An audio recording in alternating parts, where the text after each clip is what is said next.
Hi, Diane. Great to see Hi, you. hi, Dina. It's great to see you. Thank you so much for joining me today and for agreeing to do this interview. So I'm going to start right now. Describe your tenure as a professor at West Point. How was it that you became a part of the West Point faculty, and what were your responsibilities in cadet engagements outside of teaching? Lots of So, questions. Yeah. you know that saying luck is when preparation meets opportunity or something like that. I feel that I got really lucky because I didn't know anything about West Point as an undergraduate, which always surprises people because people just assume that I went to West Point, but I didn't. I did ROTC. I did it solely as a means to an end.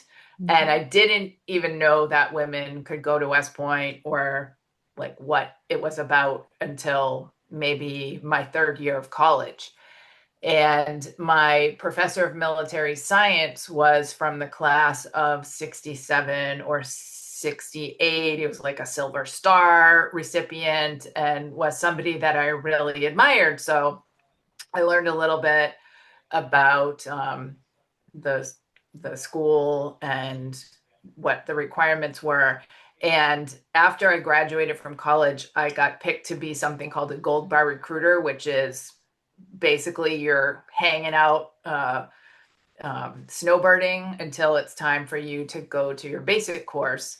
Mhm. And back in the old days, all of the professor announcements would be in the back of the Army Times. So they were looking for, I think, an academy professor in behavioral sciences and leadership, someone with a psychology background. And the ads are very generic. So I looked at it, I was like, oh, maybe I'm qualified for this. And I called the number and someone asked me what my rank was. And I said, oh, I'm a second lieutenant. I just commissioned. And they go, yeah, call us back in about 10 years. Um, so that thought never left my mind. So I called him back in about 8 years because I was about to come out of company command and I was looking for my next assignment. And I was dual military, and that the timing wasn't going to work out. So I felt like, oh, I missed it. My chance ended. I'm never going to be able to go to West Point. Too bad. And then I was in Iraq deployed, and a team from BSNL, my department, was deployed at the same time for that summer. A professor named Morton Ender was collecting doing survey research with Iraqis. And just over some chats, I invited him to take part in this initiative that I was working on with some Iraqi women. And one day Morton said, hey, have you ever thought about teaching at West Point? So it was very early in the deployments, and they were interested in people who had deployment experience coming to the faculty. And he said, I think my boss would be really interested in talking to you. Um, Leo Brooks was the comm at the time, and he had been a mentor of mine when I was in the 82nd. So I just thought, oh, let me ask him what he thinks about this. So I sent him a little email, and then the next morning, my email was like blown up because he was like, "You absolutely need to come here. I'm going to tell all these various people." So, long story short, Tom Colditz hired me to be a rotator. So I thought I would just go to grad school and I would come for 3 years, and then I'd be on my way back to the Army. And it just worked out that a 47 uh, vacancy came up while I was there. I competed for it. I was lucky enough to be selected, and we spent almost 10 years, the last 10 years of my career. I would have, retired at 29 years and I would have stayed for 30, but I had a really good opportunity that kind of pulled me away. But it was a really hard place to leave. I think it maybe will be the best job I ever had. Certainly the most important mission that I ever had. Totally. So what were your responsibilities outside of teaching? Yeah, so as a faculty member, there's these five buckets that you have to do. And obviously, it's teaching, research, um, faculty development, cadet development, and service. So being on a committee or something. So I had to do research. I had to, at obviously, if you're a higher ranking person, so I came there when I was a lieutenant colonel and got promoted to '06 shortly thereafter. So I had, anywhere usually between 5 and 15 other faculty members who I was supervising in some kind of way. So I was responsible for their development. Um, I was on a variety of committees, to include the admissions committee for many years and West Point Leader Development System committee. And then I got to, for cadet development, you kind of pick like what different things you're going to be involved in. So I started off being an advisor to the Corbin Forum, which, as you know, is the largest affinity group at West Point, educating both men and women about issues related to gender. And in my first year, I have to give props to Donna Brazel. I call her sort of my fairy godmother because she was every good thing that happened to me at West Point has Donna Brazel's hands on it or fingerprints on it, to include women's basketball. So I had two young daughters at the time. My girls were, I think, fourth grade and first grade when we moved to West Point. They both were really active in a lot of things, to include various sports. I loved basketball as a kid growing up. I wasn't particularly good at it, but I certainly am a fan. I grew up in Boston, so how can you not be a fan, having all those championships? Um, and so when Donna said, "Hey, I'm involved in women's basketball," which I actually knew because I was in graduate school, when they lost Maggie. And I remember talking to her around that time. So I knew she was really involved with the team. So she invited me to check it out. And, that next year, I became one of the ORs, um, under her supervision. And it was a really, it was such a lucky break, to know her, to get that introduction to the team, and then be able to succeed her as the head OR. It was really, I say this all the time, it's the best thing I was able to do at West Point. What were your responsibilities as an OR?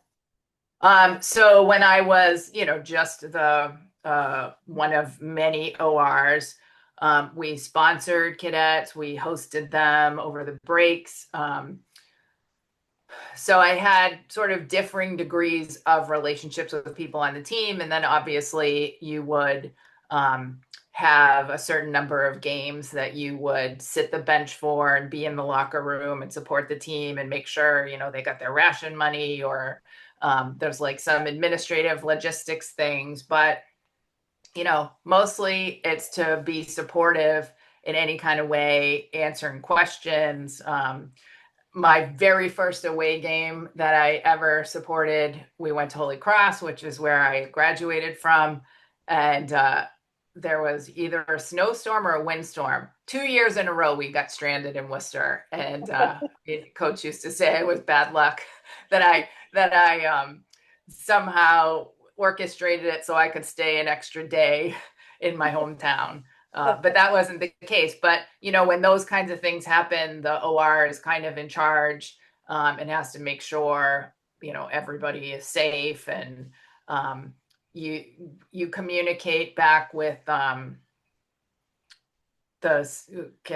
cadet, what is CGR, cadet guard room or whatever, and make sure, like, if they get to sleep in the next day, whatever that's called, all this lingo has kind of escaped me, but if they have staybacks, that's what they call it. It's my responsibility to make sure that it's communicated that they're not going to be in class their first 2 periods. Or if we got home before their staybacks, then I'm communicating to the team, there's no staybacks, you need to be in class.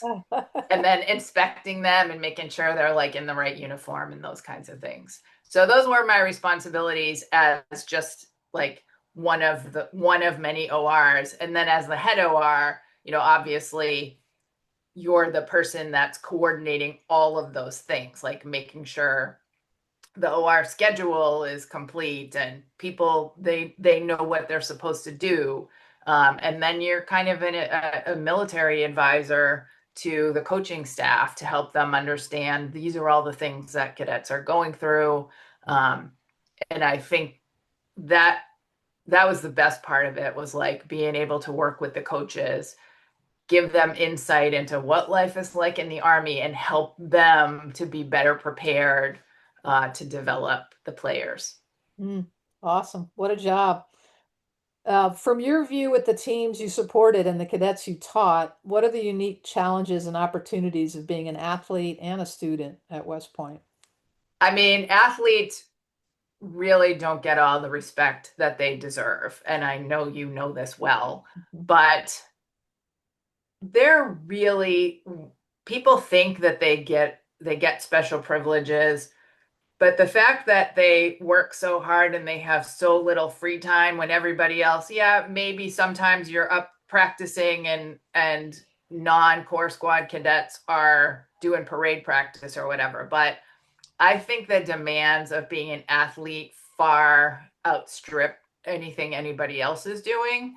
And like, particularly, I used to say about women's basketball, they're the most visible women's team of any of the other sports. And there's just a tremendous amount of pressure on them that they kind of live in a fishbowl. And they're representing the academy Mhm. everywhere they go. So um, I would look at somebody like Bree Johnson, who was one of the class of 2016 players. She was a walk-on. I think they would have recruited her, but they knew that they didn't need to because she was so extraordinarily qualified academically. So she didn't need a chip. And she wanted to go to medical school. And I can't think of a time when I got on the bus where she wasn't like, didn't have her face in a book all the way there doing homework and then all the way back. Like, I Mm. remember walking in the back of the bus one time, it was like 2 o'clock in the morning, and she's got her head under, uh, a jacket and a flashlight on, and she's doing homework. Wow. Um, so I just think the work ethic, certainly from the teams that I supported, and the demands on them was really incredible. And I think great preparation for the Army and for life. Great. What are the challenges and opportunities that arise from supporting the players, the coaches, and then also representing the values and the policies of the Army and Yeah. West Point? It must be a real conflict sometimes. Yeah, so certainly like the uniform stuff was always a struggle because it's not comfortable to wear dress gray in the middle of the winter sitting on a bus like around those with the collars and scratchy wool or whatever. So sometimes I'd have to tell them, yeah, one of the things I would say to them all the time is we do the right thing when no one's looking. Hmm. And I remember one time, they had done something with the security of Thayer Hall. Like, I think it was around the time that they put those card swipe things in or something, and there was a door that cadets were not supposed to use. Hmm. And I just happened to be walking in that general area, and two players came out that door. Hmm. And I stopped, they like froze in their tracks, like, oh no, we're busted. And I just said, hey, what's that thing I always say to you? And they go, oh ma'am, we're supposed to do the right thing when no one's looking. And I said, yeah, do you feel like you're doing the right thing right now? And they acknowledged that they had not, and they committed to doing better. But, we had some challenging situations with um, some, different discipline things, or, um, we had kind of a fairly well-known honor situation that, you know, at face value was really kind of trivial, but it was a very hard time for everyone on the team. And we just tried to maximize what are the lessons learned from this. Hmm. I know that must have been difficult. What are a few of your most vivid memories of your Army women's basketball experiences? All right. So I purposefully, when you said wear some gear, I wore my Madison Square Garden shirt from my very favorite time ever with that team. So it was Army Navy in 2016. And as you well know, 2016 was a very special uh, year. Yep, Um, special class. and so we were going to play Army Navy at Madison Square Garden. It was like this big hoopla thing, and then there was a blizzard in the middle of it. And I don't remember, I wish I could remember what that final score. It was something ridiculous, like 75-30. Hmm. It was a blowout in every sense of the word. But then the subway shut down, like all the trains shut down. And so it was very clear to us that morning, like right as we were getting ready to leave, that we probably were not going to be able to leave. The bus was not going to be able to drive us back because we were going to stay for the men's game and then go back to West Point. Hmm. And um, we made sure we could stay in the hotel another night.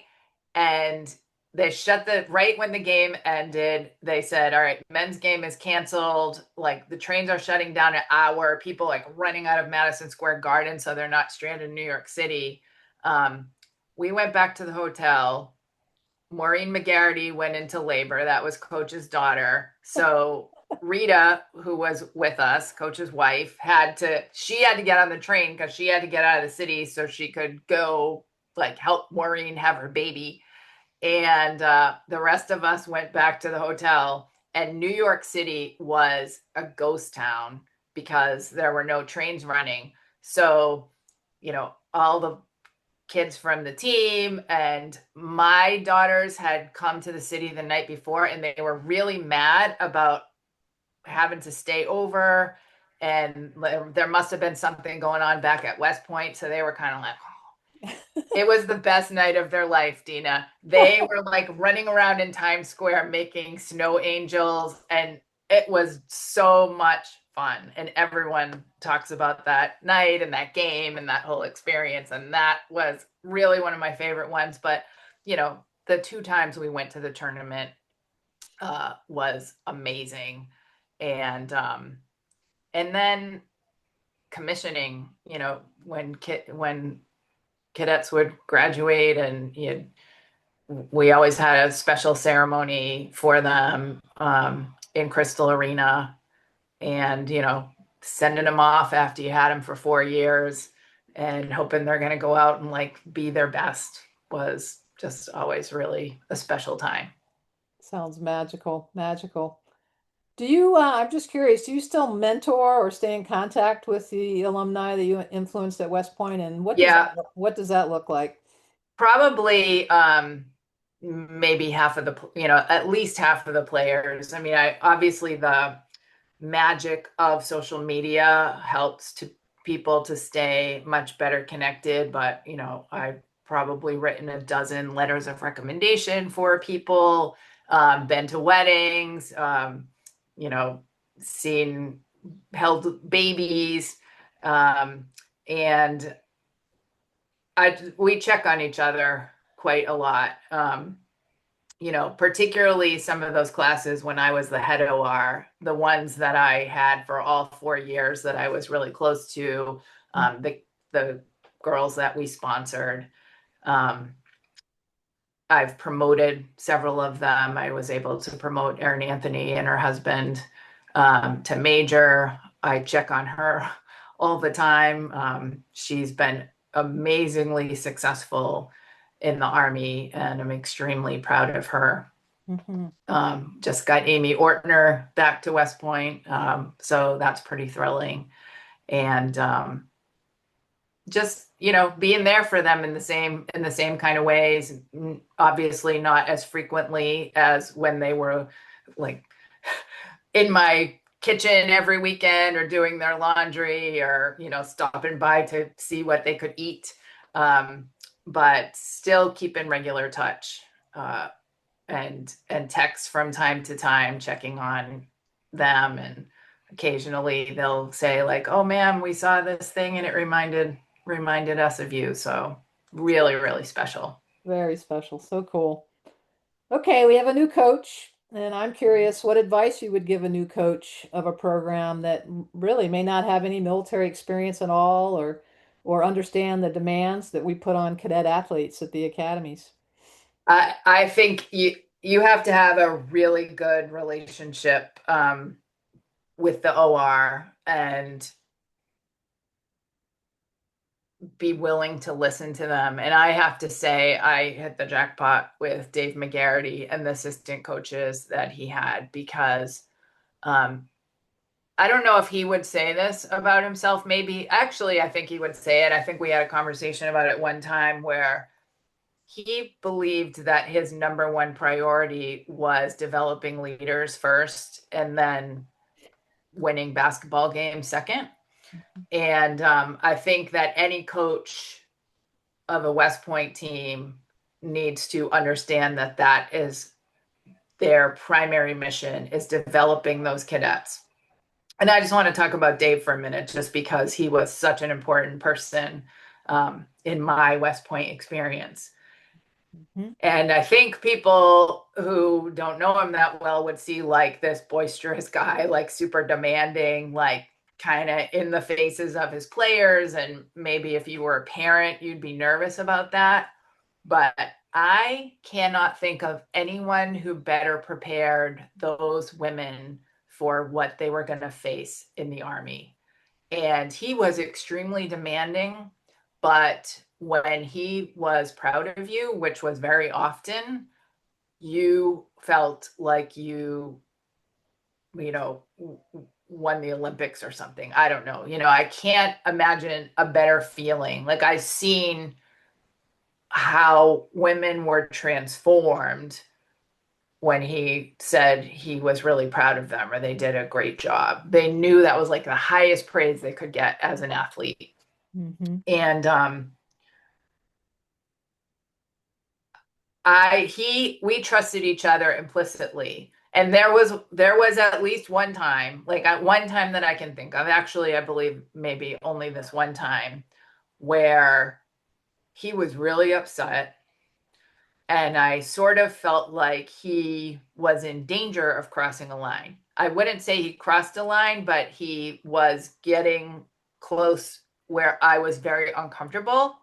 And I called him aside and I said, "Coach, this is why I'm not okay with this, particular um, line of operation. I don't know how to describe it."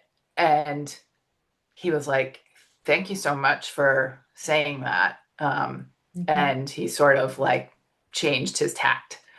Um, and I feel that that was the relationship we had, that we could be really open and honest, and he listened. And he knew that I knew what I was talking about in terms of what it's going to be like for them when they go out into the Army. Um, so I hope that the new coach will recognize the wealth of experience that she has in her ORs. And, the other thing I think that coaching staff was really great at was listening to the players and trying to understand what they experience and sort of like being involved, like talking to their different faculty members or like getting to know their tax and those kinds of things. Mhm. Very, very important. Thank you so much. I'm going to stop this recording.